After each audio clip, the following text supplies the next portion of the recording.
So, Steve, this whole course is focused on complex problems, which obviously have complex solutions, but they still have solutions. And in many ways, that's what the Charles Perkins Centre was designed and put together to do. So I wonder if you could just recap on how the Charles Perkins Centre is approaching these serious problems.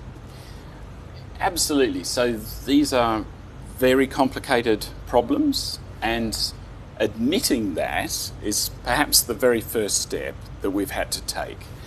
So it isn't, obesity, metabolic disease isn't just as simple as energy in, energy out, and that's traditionally been the way we've thought about it. So no, it's a very complex, interconnected set of factors that extend from within the biology of individual humans like me and you all the way through to populations and the way society and the world works. And that's a really important admission, but how do we go to the next step and tame that complexity and turn it into solutions that are able to be sustained and implemented to good effect on health? Well, what did we do? The next thing we did was say, what are the disciplines we need to bring together to help come to that set of solutions? And we found that they're many and various. We need clinicians and physicists and people working in economics and engineers and agriculturalists and so on and so forth. So at the Charles Perkins Centre, we've brought them all together in one place, in one community of research, and we've set them free to work on the things they're good at and to provide local solutions that focus on the things that they're good at. The next step, however, is how do we put it all together so that it becomes more than the sum of the parts? And I guess that's the challenge, isn't it? Yep, it is indeed. And the nodes, I guess, that have been created by the Charles Perkins Centre are designed to take those components and then bring them all back together. And it's, for me, it's been a great experience to be involved in addressing these issues from the various aspects that we come from. So, for myself, I'm sort of focused more at the implementation end, and that there are other people who, it's like yourself in a way, and others who focus on the biology end of things. And it's actually been quite a revelation to be able to work with people from different aspects, and often we get very, very insular in what we do and don't consider the other aspects. And I think it's really important for biologists and scientists that when they're considering how they're addressing the problem of obesity, to think of what their discoveries and how they can be translated into solutions that finally will assist the person or the population. No, that's absolutely right. And we need our disciplines to also be credible and strong. So a biologist or a clinician, somebody working at the more translational end, or indeed a philosopher, needs to be really good at what they're doing, but in an environment where they can share their knowledge, they can gain new knowledge by speaking to others in other disciplines. And it's out of that set of new opportunities to collaborate and communicate that we will and we are starting to see these emerging solutions which are more than the sum of the parts, which is ultimately where we need to go. But then again, ultimately, we have to be able to take these endlessly complex sets of collaborations and research projects and distill them down into things that people can actually do, either as individuals or as governments or as people who are designing and formulating and producing our food. And it's there that the real trick lies, isn't it? How do we take all the new things we've learned and how do we turn that into sustainable, implementable solutions that are palatable to individuals but also to governments? And I wonder, have we any examples where that sort of approach might have worked? Well, I think there are plenty of examples that have been used in terms of approaches to other serious public health problems. I think the obvious one is smoking and tobacco control. Yes. And I guess that has been the one that we've been most successful with, unless you go back to cholera epidemics and things like that. But they're slightly different. Infectious problems, I guess, are a little potentially easier to address. And actually that's a really interesting point, because I think the infectious disease model, where you have a complex outcome, a disease with lots of different symptoms and consequences, has a single agent causing it, an infectious disease agent, and that allows you to devise a simple solution. You can target that either by protecting the host, by immunisation, or by a drug that kills the disease organism, and then you've solved the problem. But that model doesn't work, does it, for complex diseases like non-communicable chronic disease? Yeah.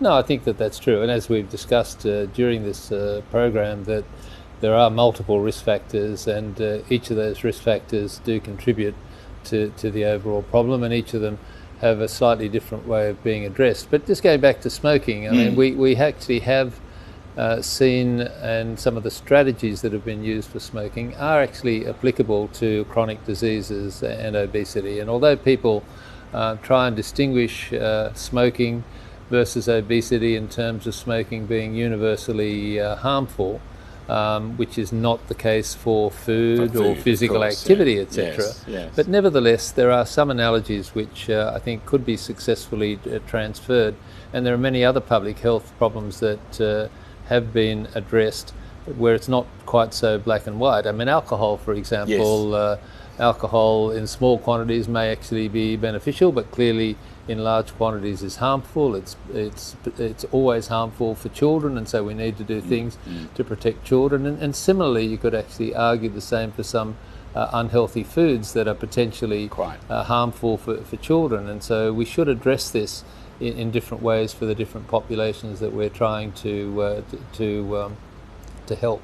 So if you take the smoking example, it was a combination of taxation, regulation, public health messages, and ultimately, really, it came down to individual social networks and peer groups deciding that something that used to be considered cool was now it was going to make you a social pariah if you were smoking amongst a group of others who didn't. And so that became a tipping point, didn't it, in changing behaviour across populations. Yep. But it took how many decades to get to that point? Yeah, it took about 50 years or 50 so years, for it to become socially unacceptable. And interesting, it was, I've only just been in Europe last week, and it was quite interesting because the locals were smoking in restaurants.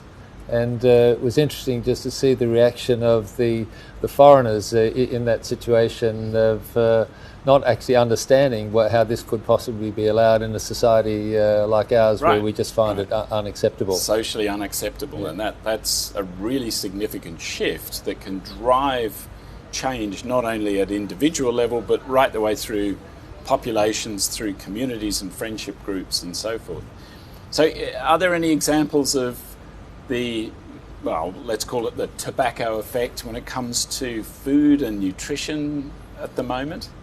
Well, obviously there are many countries that are introducing taxes on or levies on sugar-sweetened beverages as a start. Right. And the most recent experience has been in Mexico, and the reports on the evaluation have suggested this is actually proving effective in terms of reducing consumption of sugar-sweetened beverages and increasing the consumption of water.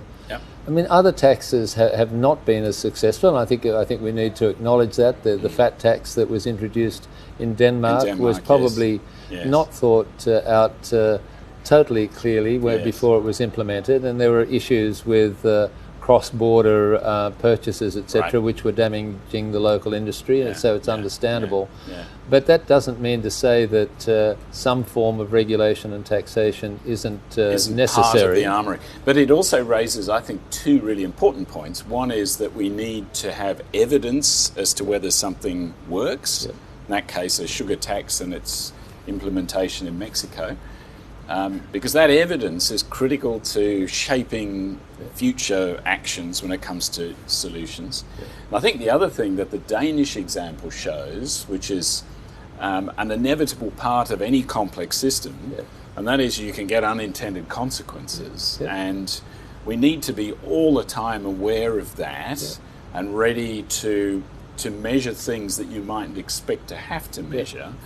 So in the case of taxing fat, in that case, all you did was encourage overseas tourism in Denmark, which was unintended, but it was an interesting outcome nonetheless, and it helps shape what you do next, and it also shows that within a given set of circumstances, within a given country, the same intervention may not actually be as effective there as it is somewhere else, nor, for that matter, amongst different groups of individuals within a society. And I'm sure there are examples of that. And I guess through that's how we operate in science. I mean, it's often 2 steps forward and 1 step back, if you're lucky. And clearly, education is also an issue, and bringing along civil society in terms of anything that we need to do, because ultimately these sorts of legislative or regulation, and that's not the only solution, but there's a lot of policy decisions that need to be made by government, and they have quite considerable ramifications in terms of the potential unwanted consequences. I think we undervalue the power of the individual in these things, and we may educate, and education is critical to people being able to make their own judgments about what they should do and what they should ignore when it comes to the clamour of advice that's coming to them. But once you've actually explained to somebody and they've made that decision in their head as a result of their own thinking about it and their peer groups and their social networks, then that ultimately has power to change things through the power of purchase. People ultimately spend money, and if they don't buy certain things, then that will directly impact the companies that make them and drive change. And through the power of votes. If you're going to vote for a government that is supporting your health, then governments listen. Without the power of economics and political authority, not much happens in society, so really the individual is critical. And we often talk about individuals and populations, but populations are just a bunch of individuals, and I think it's important for everyone to appreciate that if they feel strongly enough about this, as an individual they can make a difference not only to themselves and their own individual and their family health, but they can make a difference in influencing government and policy. And that relationship between individuals and populations is a non-linear one as well, like any complex system. So the behaviour of a crowd is far more than the sum of the individual behaviours of the components. And so you can get a social movement emerging out of simple behavioural changes that are made by individuals, and because of the way they're transmitted through their family groups, their communities, their social networks, you can have a huge power and influence in a way that is just not easily seen if you were to think, well, all I am is one person amongst millions. So that transformative influence of your small, tiny behaviour changes at your level not only can change your own health, it can impact the rest of the world, quite literally. And I think we're seeing much more attention paid to these social networks. I mean, not only in terms of the benefits, but also the negatives as well. And obviously social networks are very much associated with obesity as well. And they, I think, occur in a passive sort of way. And I think making people aware that this is actually influencing them, I think, is a step towards a solution. And of course, the power of advertising is exerted through social networks too. So it cuts both ways, and we need to be able to play the game, if you like, in public health that is played by people making and selling things to us, and we need to be as sophisticated in our use of and expenditure of that understanding through these networks.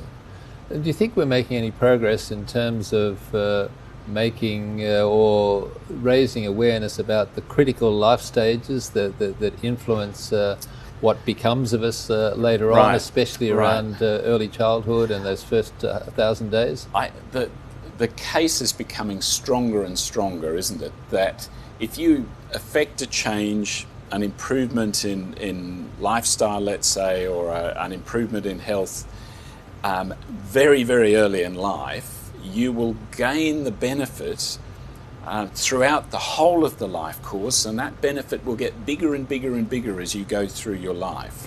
So a little tiny adjustment early in life can set you on a trajectory to better health, as distinct from a life where you're really suffering poor health outcomes, not only at great cost to you, but also societal cost as well. But I think even more exciting is that we're now understanding that the decisions that are taken before you're even born, you're born with a complement of genes, but it's how those genes are switched on, which will set you on a trajectory just at birth. That's set by the behaviour of your parents and even your grandparents. So we have tremendous power to change even the next generation before they're born. And you get that accumulating benefit across generations. And after all, that's how human civilizations and culture have emerged, by transmission of new knowledge from one generation to the next. And you can then stand on the shoulders of giants. Whereas if we break that link, and something as simple as the loss of an understanding of how to cook can be the breaking of such a link, you're essentially condemning generations to follow to worse health than would otherwise be the case. So it's like losing a language. So to me, it's I think we have, as you say, a fair amount of evidence to support the importance of that period. I guess it's somewhat frustrating that policymakers and governments haven't embraced that a little bit more, because it seems such an obvious thing to do. And, you know, I don't think that there'd be anybody in civil society who would rise up against governments who took some action to improve the health of our children. Well, and that's why, for example, our economists here at the Charles Perkins Centre are doing such an important job in providing the economic evidence that if you make a change early in life, which could be a relatively inexpensive change, you will reap the benefits in a ratio which far exceeds the initial investment in making that change. And those economic arguments carry great weight in a society which we've built based around the power of money and its ultimate influence over politics and our lifestyle. So that's why we do have our economists working here. It's exactly why.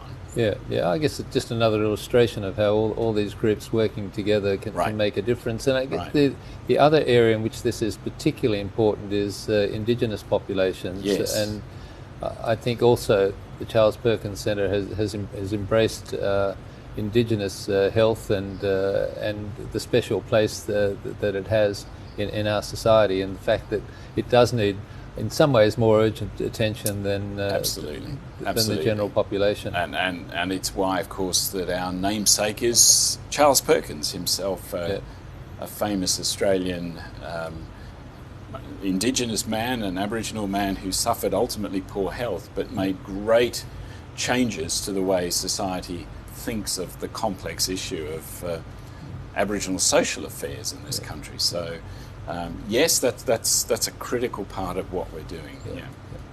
So ultimately, how long do we have to wait, do you think, before the solutions are put in place? I must say, if you look at what we've managed to achieve in only 4 years, so the Charles Perkins Centre as a building has been now open for only 2.5 years or just under. The project is only 4 years old since we implemented the strategy. To have achieved what we've achieved in that short period of time, to bring more than 1,000 people together across all of these different disciplines, now discovering new and exciting things, that gives me great hope that the next stage, which is the hard bit, will emerge over the coming decade in a way that we can't even imagine, but I think will inevitably happen by way we've built this in the first place. And just as chronic disease is a set of complex problems, it's a complex system, so too is the way we're addressing it based around those same principles. And if you get them right, you get impact and outcomes for free that you couldn't even imagine. Yeah, I do share your optimism, and not only the contribution that the Charles Perkins Centre is making, but having been around for a while, you sort of see how things evolve. And I think in the last few years, people are now starting to take the chronic diseases and obesity much more seriously than they have. And we've only had in the last couple of weeks a politician from a side of politics that we wouldn't think we'd hear this view from, suggesting that maybe it is time for us to consider a sugar-sweetened beverage tax in Australia. And I think that the discourse and the conversation is changing. It's shifting, isn't it? And obviously it's going to take a little bit longer because there's still a lot of people to influence and minds and hearts to change. Yes. But I think slowly we're getting there.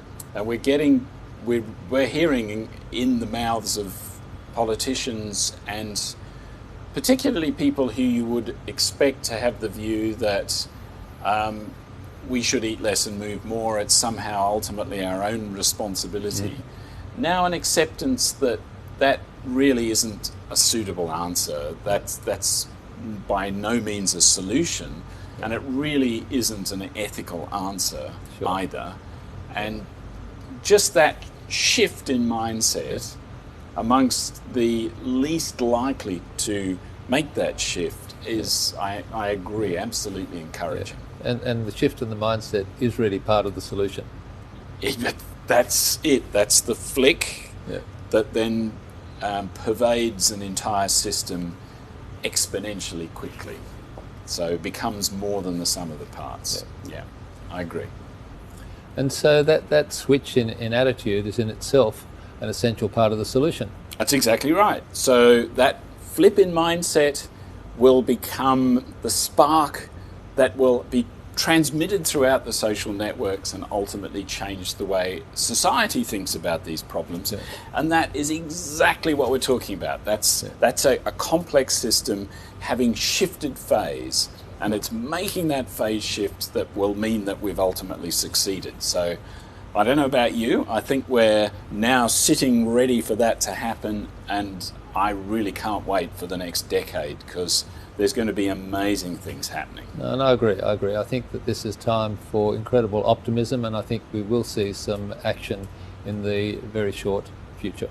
Excellent.